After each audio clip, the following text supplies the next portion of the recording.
Hi guys, so the next kit that I'm going to be doing isn't a fresh walk kit, it's a malt extract kit from Festival. Now this channel was set up so that I could review each of the fresh walk kits from the malt miller, give me a chance to try them all out. But a friend of mine who was watching the videos has expressed an interest in getting into home brewing and was asking about cost and equipment that he'd need to get. And I did say if cost is a problem, going down the route of doing fresh walk kits might not be the best thing to do, because around £60–65 per kit, they're not cheaper than buying beer in the supermarket. I do prefer to be able to have a beer on tap at home, and fresh walk kits do offer you that. But I did say that the malt extract kits on the market are very good, and I've been doing them mainly over the last couple of years. So over the last couple of years, I have been doing kits from Festival, Muntons and Mangroves Jacks. I've not tried any of the cheaper kits because the reviews that I saw when I first started home brewing weren't great. So I thought for me, it wasn't really an option. So I'd say I've tried some of the Mangrove Jacks kits, some of the Muntons kits, and I've done most of the Festival kits. And out of all the kits that I've done, I think this kit is probably my favourite. So this kit is the Festival Woodland Citra Session IPA, and it costs around £30 per kit. Obviously prices vary depending on where you buy it from, but it's around that price point, which is good value for money, I believe. And you get everything that you need in the kit. So what I do try and do with these kits though, is I'm trying to create as close to cask condition beer at home as possible. So what I do is I follow the instructions on this kit, but I do some enhancements to it, which I'll go through the process of what I do. The enhancements that I do is I do add an additional 50 grams of Citra hop pellets to the hop pellets that come with the kit. I do this after around 5 or 7 days of fermentation. I do use brew sol to help clear the beer, to give that nice clear finish. And I also use a beer head compound, which basically gives a bit more body to the beer, gives a nice head on the beer when it's finished, and it's what I prefer to do. And really, these additions aren't too expensive to add. So the brew sol is about £1.50. The extra hot pellets, if you just get 50 grams of it, depends on how much you want to put in. They're usually around £5–6. And the head compound, that's around sort of £6 for the pack, but you do get about 5 beer kits worth in one kit. So what I'll do is I'll take you through each step of the process, from making the beer in the bucket fermenter, through to how I condition it, through to how I then serve it, cold crush it, and the gas that I use, and I'll show you what the results are like. For those unfamiliar with the kits, in the kit you get a bag of the malt extracts, which I find easy to use than the cans you get with some of the other kits. You get 350 grams of dextrose, 100 grams of priming sugar, you get 70 grams of Citra hop pellets, you get a beer yeast 10 grams, and you get the instructions.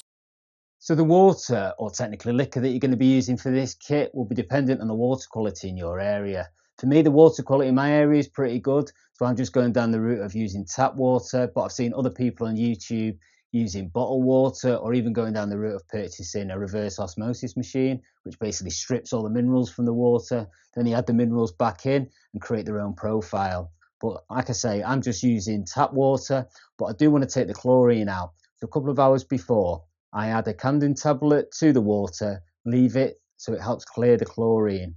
Also, you don't want to fill this up to 22 litres, because obviously you've got all the ingredients from the kit that you need to add in, which comes to just under 5 litres. So I've just put 17 litres of water into the fermentation bucket, and now I'm going to add the ingredients that have already been mixed with boiling water.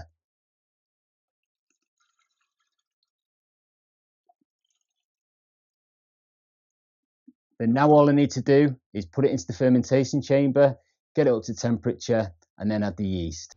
So for fermentation, I just like to keep it really simple. I set the ink bird at 19 degrees and leave it for 14 days. In the past, I've tried to do a profile where I raise the temperature up by 3 degrees to do a diacetyl rest towards the end of the fermentation, but it introduced a banana off flavour. so I wouldn't advise doing that again. And the buttery flavours that the diacetyl rest is there to combat, you don't really get with this kit.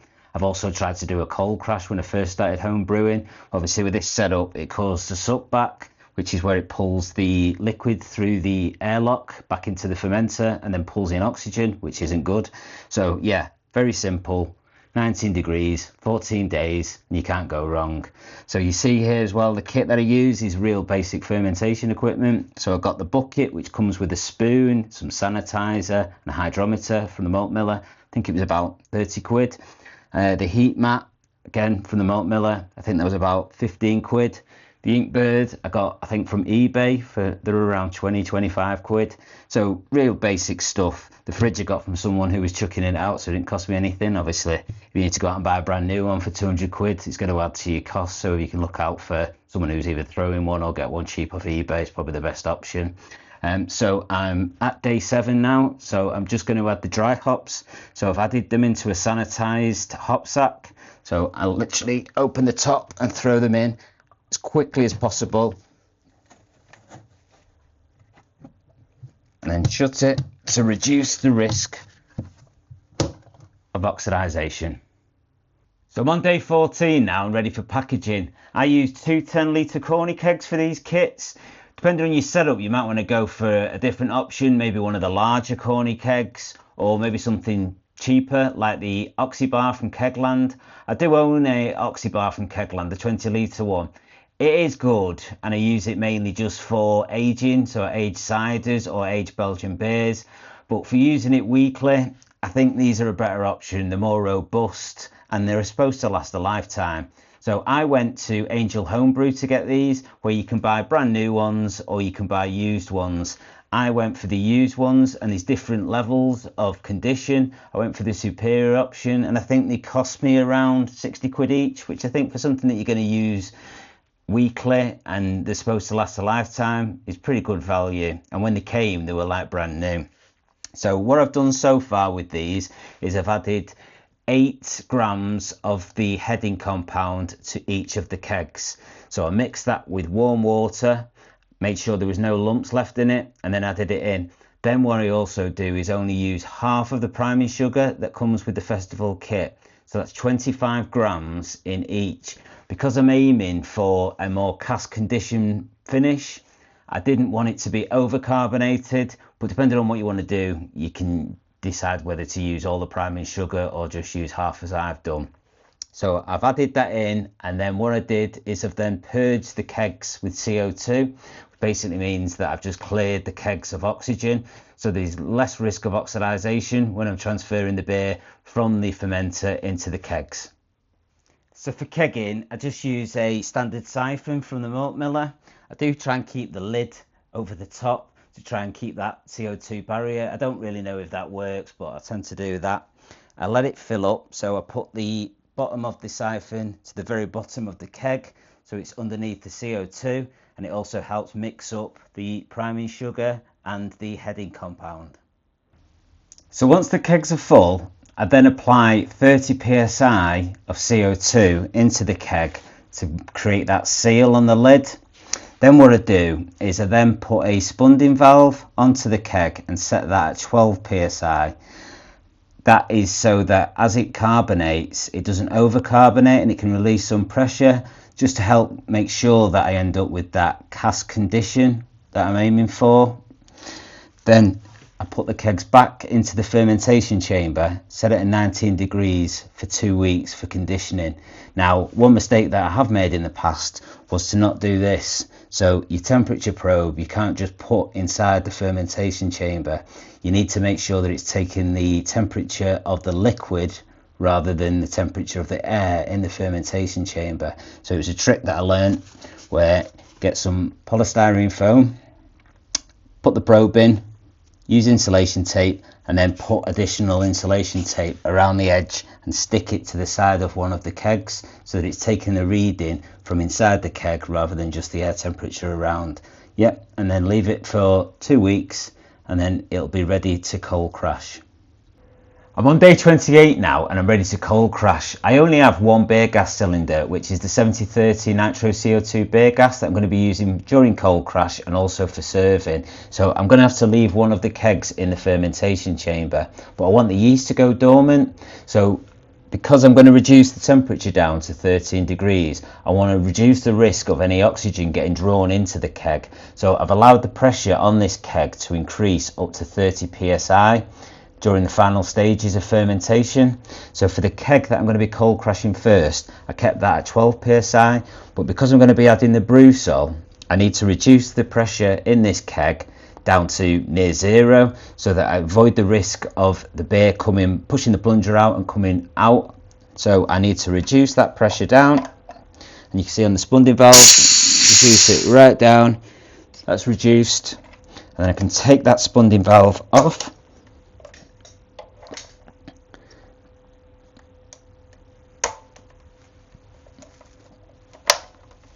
And then attach the syringe and push the brew sol into the beer.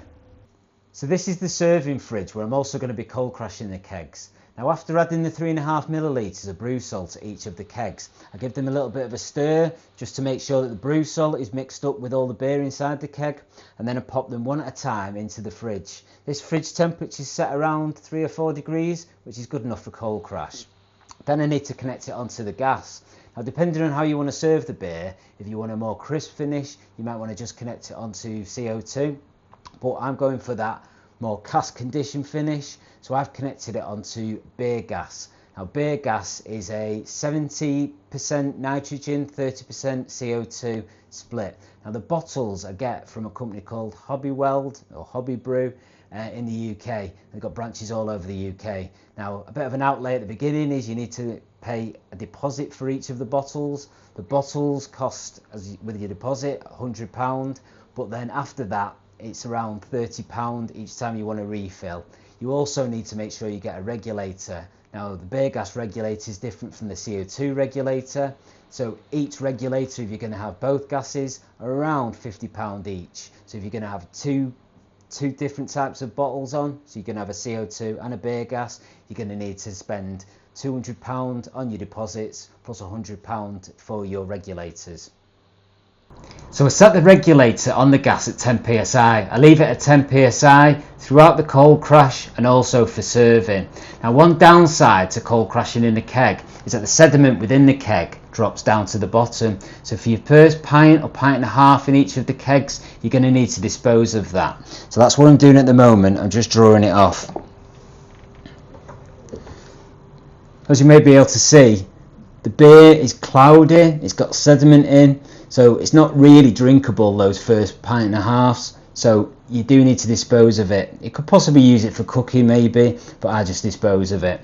Now also when you come to serve these beers, you want to put them through a sparkler, which is a little plastic thing that you connect onto the end of the swan neck on the tap. Now you need to do this to give a more creamy finish, but it also helps agitate the gas to make the beer taste its best. So there's different types of sparkler and they come in different colours, and it depends on the size of the holes. Now for this beer style, because you want the hop flavour to come through and you don't want it too overly creamy like you may do with a stout, you go for the 1mm holes in your sparkler, and that is the black colour. So you'll end up getting the most out of your gas and the best quality beer. So I've cold crashed both the kegs and now they're ready to serve. I'm actually doing this video off the back of dry January, so to me, a pint of Carling would probably say it's good. So I've invited a friend over to come and give a second opinion on this beer.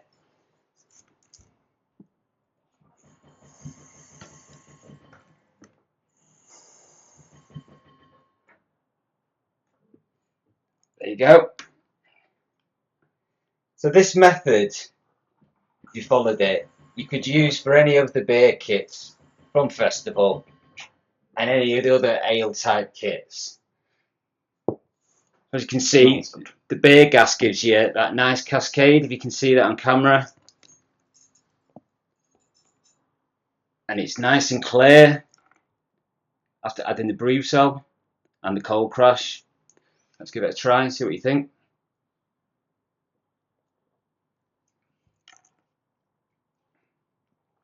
It's nice, quite citrusy, isn't it? Well, yeah, well, it's called the Festival Woodland Citra, so it's got Citra pellets that come with the kit, and then I've also shown on the video, Yeah. I've added an extra 50 grams of Citra hot pellets, so yeah, you can taste that. But it's a lovely beer, and I think for £1 a pint at home, cask condition, it's a really good beer kit, so I definitely recommend it.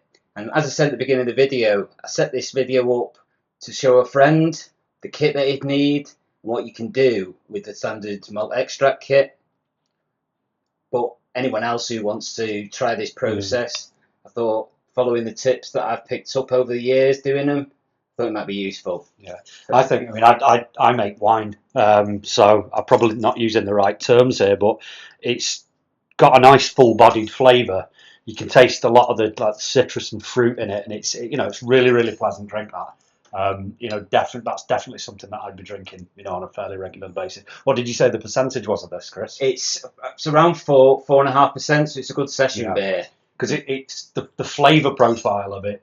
You'd think that it was stronger than 4.5%, but he's probably not done his gravity readings properly again as usual. Well, I did had a heading compound, which is shown in the video, and the heading compound does add a little bit more body and puts a good head on the beer as well. So yeah, I think this is definitely one of my favourite kits that I've done from Festival. But like I say, the process works for any of the malt extract kits from Festival or any other malt extract kit that you want to try and aim to produce a more cask condition finish. Good. Yeah. Cheers. Okay, cheers. Okay, well, I hope you join us for the next Fresh Walk kit I'll be doing next.